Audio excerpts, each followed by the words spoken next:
Media കോമഡിയുടെ എല്ലാ മാന്യ പ്രേക്ഷകർക്കും ബ്രേക്ക്ഫാസ്റ്റിലേക്ക് പ്രസന്റ് ബൈ ഗ്ലോബൽ എഡ്യൂക്കേഷൻ കൺസൾട്ടൻസിന്റെ ഒരു പുതിയ എപ്പിസോഡിലേക്ക് സ്വാഗതം. 150 എപ്പിസോഡുകൾക്ക് മുകളിലായി നമ്മളോടൊപ്പം ചേർത്ത് പിടിച്ച് യാത്ര ചെയ്യുന്ന ഗ്ലോബൽ എഡ്യൂക്കേഷൻ്റെ തട്ടകത്തിൽ. എല്ലാവർക്കും നമസ്കാരം. ആൻഡ് ഗ്ലോബൽ എഡ്യൂക്കേഷൻ്റെ 42ാമത് ഓസ്ട്രേലിയൻ പ്രീ ഡിപ്പാർച്ചർ സെറിമണിയിലേക്ക് എല്ലാവർക്കും സ്വാഗതം. ഇവിടെ കുറേ സുന്ദര കുട്ടികളും സുന്ദരന്മാരും ഇരിക്കുന്നുണ്ട്. അവർ ഓസ്ട്രേലിയയിലേക്ക് പകർന്നു പോയി നല്ലൊരു ഫ്യൂച്ചർ ഉണ്ടാക്കാൻ വേണ്ടി ഇങ്ങനെ ഫുൾ ബ്രൈറ്റ് ആയിട്ടിരിക്കുന്നതാണ്. അവിടെയൊക്കെ മുഖത്ത് നോക്കിയാൽ വളരെ സന്തോഷമാണ്. കാരണം അവർ ഗ്ലോബലിൽ വിശ്വസിക്കുകയാണ്.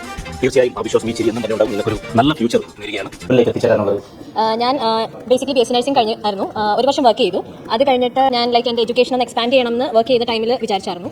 അങ്ങനെ വിചാരിച്ചപ്പോൾ ഞാൻ പ്ലാറ്റ്ഫോംസ്, നമ്മുടെ ഓൺലൈൻ പ്ലാറ്റ്ഫോംസിലൊക്കെ നമ്മൾ സെർച്ച് ചെയ്ത് നോക്കിയപ്പം global is one of the leading. അങ്ങനെ ഗ്ലോബലിനെ പറ്റി കുറച്ചും കൂടി ഒന്ന് റിസർച്ച് ചെയ്തു. അങ്ങനെ ഞാൻ ഇവിടെ വന്ന് മെറ്റ് ചെയ്തു. പിന്നെ ബാക്കിയെല്ലാം എനിക്ക് നല്ല യൂണിവേഴ്സിറ്റീസ് ഒക്കെ പരിചയപ്പെടുത്തി തന്നു ഗ്ലോബൽ. പിന്നെ അവിടുന്ന് വൺ ഓഫ് ദി ബെസ്റ്റ് ഞാൻ ചൂസ് ചെയ്തു. ഇപ്പോൾ കറന്റ് വിസ പ്രോസസ്സിംഗിലാണ്. വിസ വരുമ്പോൾ പോകും. എൻ്റെ കസിൻ ചേട്ടൻ ഗ്ലോബൽ വഴിയാണ് കഴിഞ്ഞാലും പോയത്. അങ്ങനെ താൻ എൻ്റെ ഡോളർ ആക്ടിനെ പറ്റി ക്രോണിക്കുകളിൽ എഴുതിയില്ലായിരുന്നെങ്കിൽ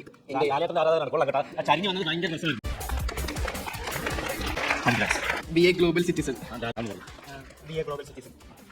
Global Education Consultancy. Supercalifragilisticexpialidocious. Supercalifragilisticexpialidocious. അടിപൊളി.